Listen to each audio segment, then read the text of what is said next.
ॐ अज्ञानतिमिरन्धस्य ज्ञानाञ्जनशलाकया चक्षुरुन्मिलितं येन तस्मै श्रीगुरुवे नमः। श्रीचैतन्यमनोभीष्टं स्थापितं येन भूतले स्वयं रूप कदा मह्यं ददाति स्वपदान्तिकं।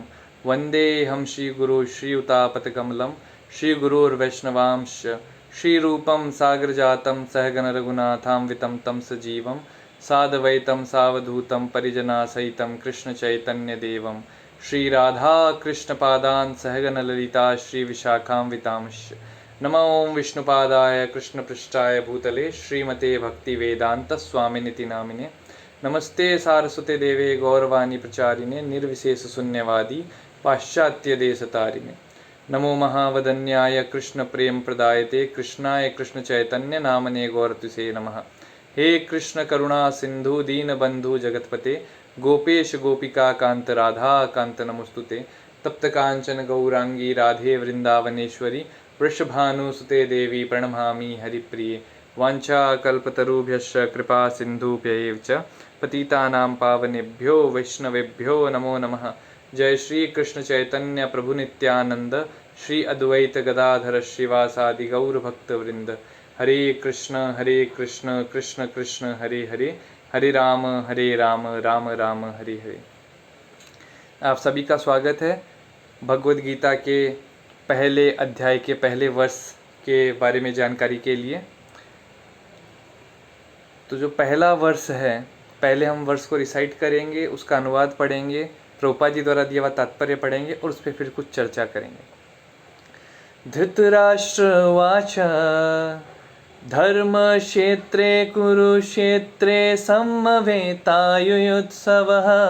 मामका पांडवश्चैव किम कुर्वत संजया। धृतराष्ट्र ने कहा, हे संजय, धर्मभूमि कुरुक्षेत्र में युद्ध की इच्छा से एकत्र हुए मेरे तथा पांडु के पुत्रों ने क्या किया। तात्पर्य श्रील प्रभुपाद द्वारा। भगवत गीता एक बहुपठित आस्तिक विज्ञान है जो गीता महात्म्य के सार रूप में दिया हुआ है। इसमें यह उल्लेख है कि मनुष्य को चाहिए कि वह श्री कृष्ण के भक्त की सहायता से संवीक्षण करते हुए भगवत गीता का अध्ययन करे और स्वार्थ प्रेरित व्याख्याओं के बिना उसे समझने का प्रयास करे। अर्जुन ने जिस प्रकार से साक्षात भगवान श्री कृष्ण से गीता सुनी और उसका उपदेश ग्रहण किया, इस प्रकार की स्पष्ट अनुभूति का उदाहरण भगवद गीता में ही है। यदि उसी गुरु परंपरा से निजी स्वार्थ से प्रेरित हुए बिना किसी को भगवद गीता समझने का सौभाग्य प्राप्त हो, तो वह समस्त वैदिक ज्ञान तथा विश्व के समस्त शास्त्रों के अध्ययन को पीछे छोड़ देता है। पाठक को भगवद गीता में न केवल अन्य शास्त्रों की सारी बातें मिलेगी, अपितु ऐसी बातें भी मिलेगी जो अन्यत्र कहीं उपलब्ध नहीं है। यही गीता की विशिष्ट मानदंड है। स्वयं भगवान श्री कृष्ण द्वारा साक्षात उच्चरित होने के कारण यह पूर्ण आस्तिक विज्ञान है। महाभारत में वर्णित धृतराष्ट्र तथा संजय की वार्ताएं इस महान दर्शन के मूल सिद्धांत का कार्य करती है। माना जाता है कि इस दर्शन की प्रस्तुति कुरुक्षेत्र के युद्ध स्थल में हुई, जो वैदिक युग के से पवित्र तीर्थ स्थल रहा है। इसका प्रवचन भगवान द्वारा मानव जाति के पथ प्रदर्शन हेतु तब किया गया जब वे इस लोक में स्वयं उपस्थित थे। धर्म क्षेत्र शब्द सार्थक है क्योंकि कुरुक्षेत्र के युद्ध स्थल में अर्जुन के पक्ष में श्री भगवान स्वयं उपस्थित हैं। कौरवों का पिता धृतराष्ट्र अपने पुत्रों की विजय की संभावना के विषय में अत्यधिक संदिग्ध था। अतः इसी संदेह के कारण उन्होंने अपने सचिव से पूछा। उन्होंने क्या किया? वह आश्वस्त था कि उसके पुत्र तथा उसके छोटे भाई पांडु के पुत्र कुरुक्षेत्र की युद्ध भूमि में निर्णायक तकतम संग्राम के लिए एकत्र हुए हैं। फिर भी उसकी जिज्ञासा सार्थक है। वह नहीं चाहता था कि भाइयों में कोई समझौता हो, अतः वह युद्ध भूमि में अपने पुत्रों की नियति भाग्य के विषय में आश्वस्त होना चाह रहा था। क्योंकि इस युद्ध को कुरुक्षेत्र में लड़ा जाना था, जिसका उल्लेख वेदों में स्वर्ग के निवासियों के लिए भी तीर्थ स्थल के रूप में हुआ है, अतः धृतराष्ट्र अत्यंत भयभीत था कि इस पवित्र स्थल का युद्ध के परिणाम पर न जाने कैसा प्रभाव पड़े। उसे भली भांति ज्ञात था कि इसका प्रभाव अर्जुन तथा पांडु के अन्य पुत्रों पर अत्यंत अनुकूल पड़ेगा, क्योंकि स्वभाव से वे सभी पुण्य आत्मा थे। संजय श्री व्यास का शिष्य था, अतः उनकी कृपा से संजय धृतराष्ट्र के कक्ष में बैठे बैठे कुरुक्षेत्र के युद्ध स्थल का दर्शन कर सकता था। इसलिए धृतराष्ट्र ने उससे युद्ध स्थल की स्थिति के विषय में पूछा। पांडव तथा धृतराष्ट्र के पुत्र दोनों ही एक वंश में से संबंधित हैं, किंतु यहाँ पर धृतराष्ट्र के वाक्य से उसके मनोभाव प्रकट होते हैं। उसने जानबूझकर अपने पुत्रों को कुरु कहा और पांडु के पुत्रों को वंश के उत्तराधिकार से विलग कर दिया। इस तरह पांडु के पुत्रों अर्थात अपने भतीजों के साथ धृतराष्ट्र की विशिष्ट मन स्थिति समझी जा सकती है। जिस प्रकार धान के खेत से अवांछित पौधों को उखाड़ दिया जाता है, उसी प्रकार इस कथा के आरंभ में ही ऐसी आशा की जाती है कि जहाँ धर्म के पिता श्री कृष्ण उपस्थित हो, वहाँ कुरुक्षेत्र रूपी खेत में दुर्योधन आदि धृतराष्ट्र के पुत्र रूपी अवांछित पौधों को समूल नष्ट करके युधिष्ठिर आदि नितांत धार्मिक पुरुषों की स्थापना की जाएगी। यहाँ धर्म क्षेत्र तथा कुरुक्षेत्र शब्दों की उनकी ऐतिहासिक तथा वैदिक महत्ता के अतिरिक्त यही सार्थकता है। हरे कृष्ण। तो अनुवाद एक बार और पीछे पीछे दोहरा सकते हैं आप लोग। धृतराष्ट्र ने कहा, हे संजय, धर्म भूमि कुरुक्षेत्र में युद्ध की इच्छा से एकत्र हुए मेरे तथा पांडु के पुत्रों ने क्या किया। तो देखिए, अभी भगवद गीता शुरू हो रही है, पहला ही श्लोक है और पहले श्लोक के अंदर धृतराष्ट्र बोल रहे हैं और धृतराष्ट्र क्या कह रहे हैं, संजय को पूछ रहे हैं। तो पहले हमें ये जानना जरूरी है कि धृतराष्ट्र कौन है, संजय कौन है, धर्म क्षेत्र क्या है और वहाँ गीता क्यों बोली गई।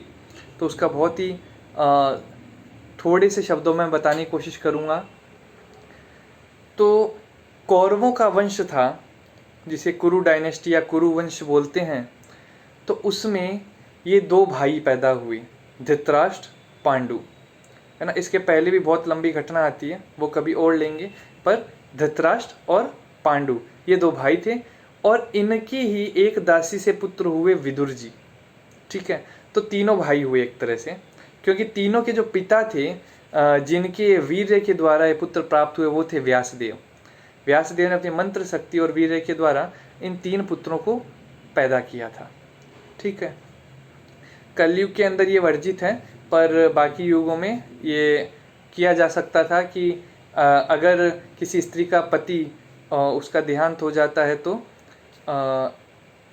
उसको द्वितीय वर के द्वारा उसे यह कृपा रूप में प्रसाद साधुओं के द्वारा या ऋषियों के द्वारा मंत्र शक्ति के द्वारा मिल सके। तो जो हमने यहाँ देखा कि धृतराष्ट्र ने कहा, तो धृतराष्ट्र बड़े चिंतित प्रतीत हो रहे हैं। और धृतराष्ट्र मतलब जो अपने राष्ट्र को पकड़ के बैठा हो। तो धृतराष्ट्र को नाम ही ऐसे दिया गया कि वो राष्ट्र को पकड़ के बैठेंगे। आंखों से अंधे थे पर बहुत ही ज़्यादा उनकी आसक्ति थी उस राष्ट्र से। तो होता यह है कि पांडु भी समय के साथ में वन को चले जाते हैं और वन में उनकी मृत्यु हो जाती है और उनके 5 पुत्र होते हैं। उनकी 2 पत्नियां होती है, कुंती देवी और मादरी। उनसे उन्हें 5 पुत्र पैदा होते हैं, युधिष्ठिर और भीम, अर्जुन, नकुल, सहदेव। ये 5 पुत्रों को लेके कुंती माता वापस आ जाती है और जब राजा पांडु का देहांत होता है तो उनके साथ मादरी भी सती प्रथा को पालन करते हुए उनके साथ चली जाती है। तो ये एक टीम हो गई जिसे हम पांडु बोल रहे हैं, जो कि पांडु के पुत्र हुए पांडव। ठीक है, और धृतराष्ट्र अपने पुत्रों को बोल रहे हैं कौरव, मतलब जो कुरु वंश था उस वंश से ही इन्हें हटा दिया गया है, पांडुओं को हटा दिया गया। तो यहाँ देखने को समझ में आ रहा है कि कैसे ये यह बताना चाह रहे हैं कि जो प्रॉपर्टी है, जो जायदाद है, जो कुछ भी है वो सब मेरा ही है, उनका इसमें कोई भी अधिकार नहीं है। अब हम चलते हैं परपट की तरफ। प्रोपा जी बोलते हैं परपट में कि जो भगवद गीता है ये किससे सुननी चाहिए, ये उससे सुननी चाहिए जो भगवान के भक्त हैं। ये बहुत ही इम्पोर्टेंट चीज़ यहाँ लिखी हुई है, क्योंकि अगर कोई भगवान का भक्त नहीं है और वो भगवद गीता पे अगर बोलेगा भी तो भगवत गीत, भगवत मतलब भगवान, गीत मतलब गाना, भगवान के द्वारा गाया हुआ गीत वो है भगवद गीता।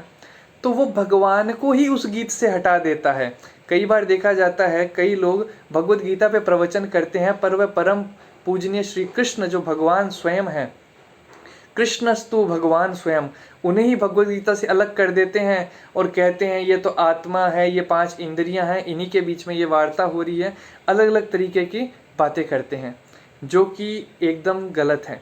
इसलिए बताया जाता है कि भगवान के भक्तों के द्वारा ही सुनना चाहिए। जिस तरह कहा जाता है, विषय अन्न खाइले मलिन हईले मन, मलिन मन होइले नहीं कृष्णेर स्मरण। अगर मलिन मन है तो कृष्ण का स्मरण नहीं होता है। और मलिन मन कैसे होता है?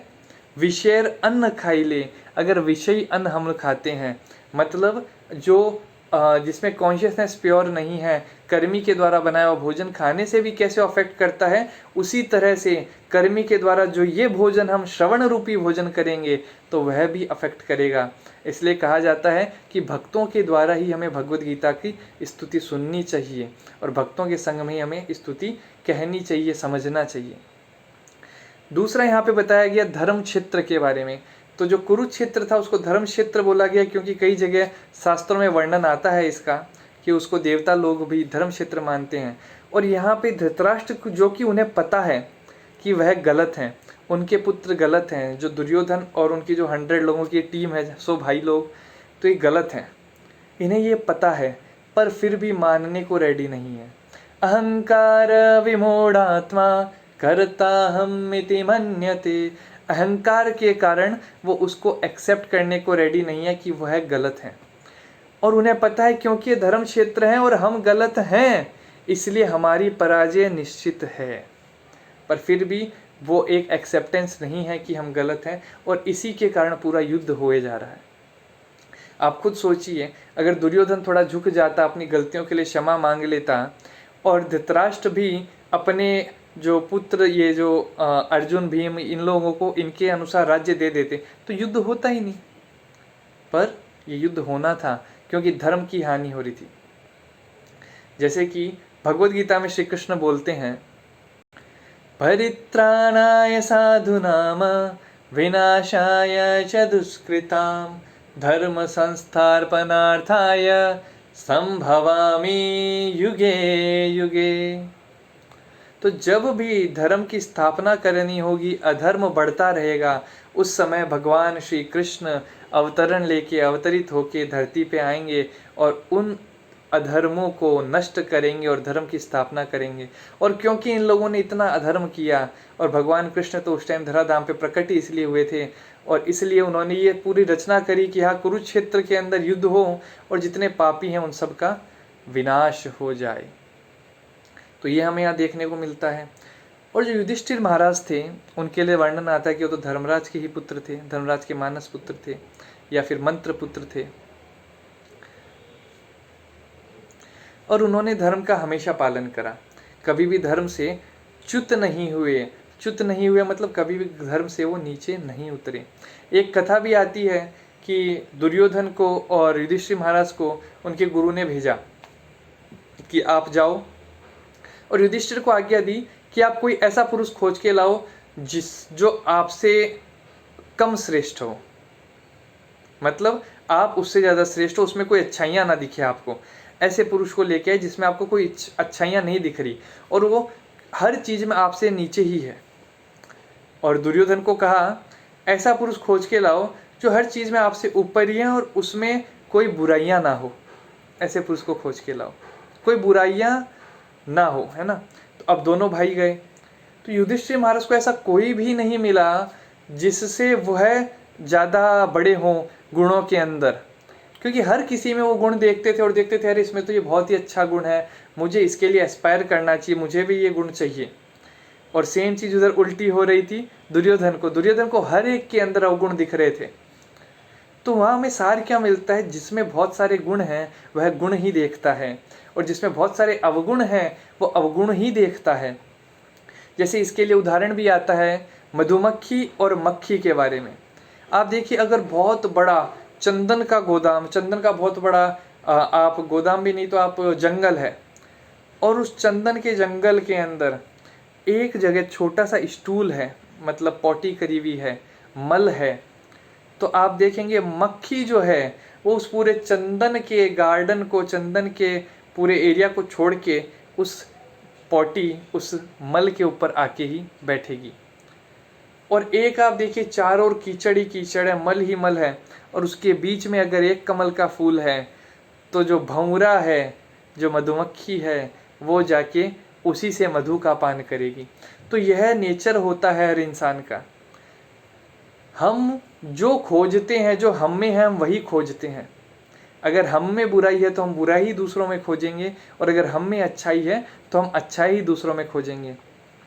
दुर्योधन को तो इतना अहंकार था कि वो कहता था मेरे सिर के ऊपर कुछ नहीं होना चाहिए, मतलब छतरी भी नहीं होनी चाहिए, क्योंकि सबसे ऊंचा मैं ही हूँ। यह होता है जब बहुत ज़्यादा अहंकार हो जाता है, तो उसका ये परिणाम होता है। हम आजकल भी देखते हैं, भाई भाई में लड़ाई होती है, माता पिता बच्चों में लड़ाई होती है, धन संपदा को लेके, जमीन जायदाद को लेके। और यहाँ भी हम देख रहे हैं कि धृतराष्ट्र और पांडु के पुत्रों के बीच में लड़ाई हो रही है। पर कभी भी लोग ये नहीं सोचते कि ये लड़ाई जो मैं कर रहा हूँ जिस धन के लिए, जिस दौलत के लिए, जिस संपदा के लिए, क्या वो असली में मेरी है? क्या हकीकत में उसको मैं साथ लेके जाने वाला हूँ? शास्त्रों में बताया गया है कि जब हम पैदा होते हैं हमारे हाथ में कुछ नहीं है, हम खाली हाथ से पैदा होते हैं और मरने के बाद भी खाली हाथ ही जाते हैं। ये शास्त्रों का ही वर्णन नहीं, ये आम जिंदगी में हम देख भी सकते हैं। आज तक एक भी ऐसा आपको इंसान नहीं मिलेगा जो कहे कि मैंने करोड़ों कमाए और मरते समय मैं करोड़ों अपने साथ ले गया। पर फिर भी ये जो आसक्ति है, ये आसक्ति ही सबके अंदर फूट डलवाती है। तो ये बहुत ज़रूरी है समझना कि हम कुछ नहीं लेके आए और कुछ नहीं लेके जा सकते हैं। तो जो हमें मिला है वो किसका है? क्योंकि अगर हम जब आए थे तो हमारे पास नहीं था, मतलब किसी का वो था, और जब हम चले गए तो भी वो किसी, हम नहीं लेके गए, मतलब किसी के पास छोड़ के गए हम। तो वो है कौन?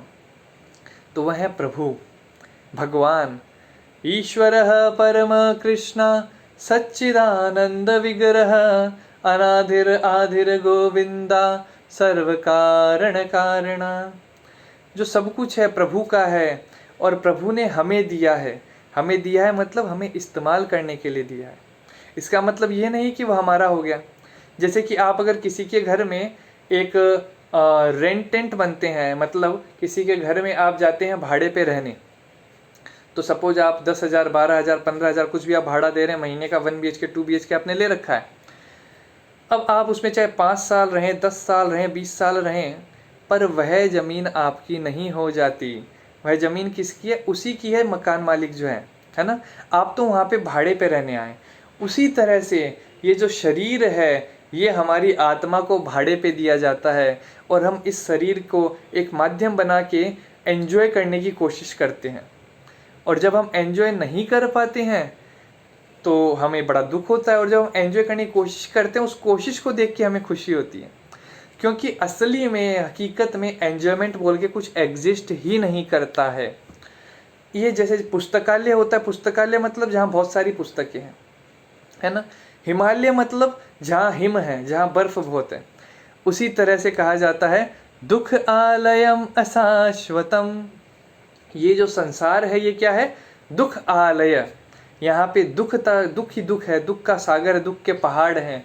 तो अगर आप यहाँ आके खुशी ये खोज रहे हैं, तो खुशी खोजना तो एक तरह से आप ये बहुत सारे कीचड़ के अंदर 1 रुपए का सिक्का खोजने के जैसा है। वो नहीं मिल सकता, और अगर मिलेगा भी तो इतना छोटा है कि उसकी ज़्यादा वैल्यू नहीं है। तो इसीलिए कहा गया है कि जो इस कलयुग में सुख भी है, या इस धरती के योग में, हमारे मनुष्य लोक में जो सुख भी है, वो भी क्षण मात्र है, बहुत ही क्षणिक सुख है। कैसे क्षणिक सुख है? एक एग्जाम्पल हम आपको बताते हैं। जैसे अगर आपने कोई प्रिपरेशन करनी है ना, आप जैसे मेडिकल की प्रिपरेशन कर रहे हैं, MBBS की प्रिपरेशन कर रहे हैं, प्रिपरेशन करते टाइम एक अजीब सी खुशी का अनुभव रहता है कि अगर मैं सिलेक्शन मेरा हो गया तो मैं दुनिया का सब मुकाम हासिल कर लूँगा। वो एक थॉट रहती है, और उससे हम प्रिपरेशन करते हैं। पर जब सिलेक्शन हो जाता है तब वो खुशी गायब हो जाती है। आप ऑब्जर्व नहीं करें तो ऑब्जर्व करिएगा ये कि खुशियाँ जो हैं वो एक सिर्फ थॉट प्रोसेस में है, एक सिर्फ दिमाग की एक कोशिकाओं में बसी हुई है बस। हकीकत में खुशियाँ नहीं मिलती। पर जो दर्द है, दर्द हमेशा उम्मीद से ज़्यादा मिलता है। जैसे आप बहुत तेज़ बाइक चला रहे हैं, मन में एक थॉट आते हैं, क्या गिर भी जाऊंगा, एक्सीडेंट हो जाए, क्या थोड़ी बहुत लग जाएगी। पर जब गिरते हैं और जब चोट लगती है तो वो असहनीय होती है। तो हमने देखा आज हमारे इस पूरे जो हमने अध्याय पढ़ा, अध्याय का पहला श्लोक पढ़ा, कि कैसे जो भगवत गीता है वो सिर्फ भक्तों के द्वारा हमें सुननी चाहिए, भक्तों के द्वारा सुनते हैं, उसको समझते हैं तो हमें ज़्यादा अच्छे समझ में आता है। फिर हमने देखा कैसे धृतराष्ट्र के पुत्र और पांडु के पुत्रों में जो युद्ध हो रहा है वो एक शरीर के लिए युद्ध हो रहा है, जमीन जायदाद के लिए युद्ध हो रहा है, जो कि हमारे साथ मरते दम तक रहेगी नहीं, तो उसके लिए क्यों युद्ध करना। और तीसरा हमने देखा क्योंकि युधिष्ठिर महाराज धर्म के प्रति थे, तो उनका जीत होना, उनका उस विजय पाना बहुत ही ज़्यादा संभव था और वो पॉसिबल था और परफेक्ट था कि हाँ वो होगा ही होगा।